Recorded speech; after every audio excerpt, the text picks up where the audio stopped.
Alright. Skytown.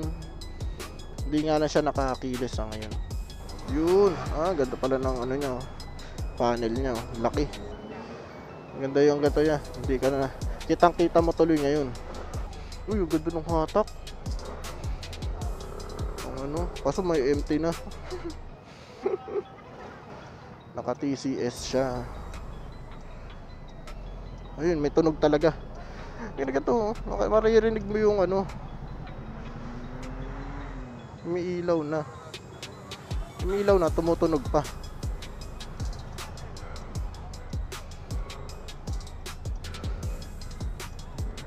Fix nga lang yung gato niya. Pero ang laki oh. Tapos ang ganda.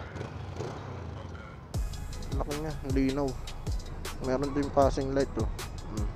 Kaso, paano pinapatay ang TCS na ito? Wala nga na siya rito mga hazard, tsaka yung on and off na sa engine. Itong ganda rin yan, Suzuki Bergman na malaki. Mukha lang ano pero ang ganda niya. Ganda patakbuhin. Saan to oh. Tapos yung patong ng ano niya, sakto lang, pantay na pantay yung dito. Kaya kapag gusto nyo ng motor na pampanagan, itong Kymco, sulit talaga kapag dito sa Kymco na to. So nakikispag sa bahay na rin yung mga ano, mga e-bikes. Ang dami na rin. Let's go.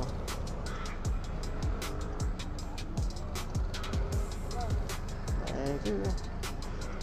Ganda ng hatak na ito yun. Ganda ng handling. Sarap niya i-banking guys. Ang ganda.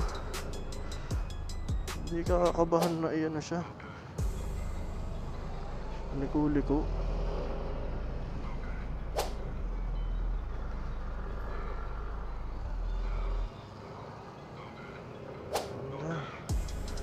Sulit itong motor na to.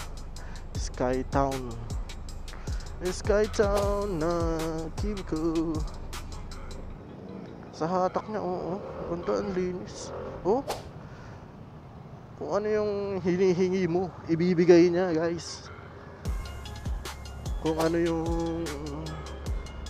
wala sa iba, wala rin dito. Parang ganda.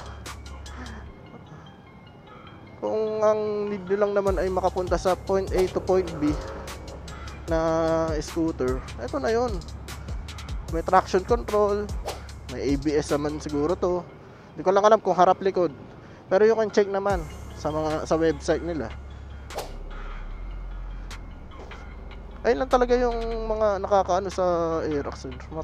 Masyado mababa yung kanilang center stand sa sabit.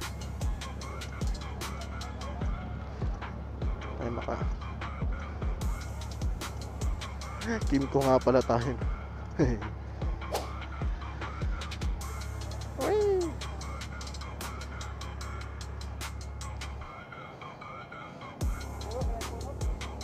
Let's go.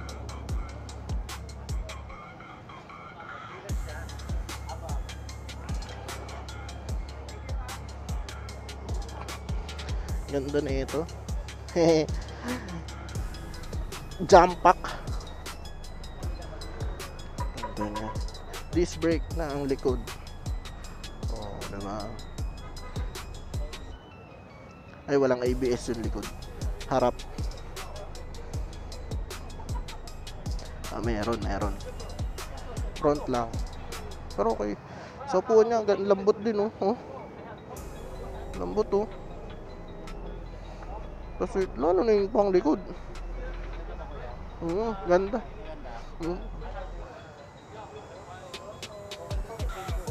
Pa. Maganda po. Panalo. Ay, may bulsa pa rito.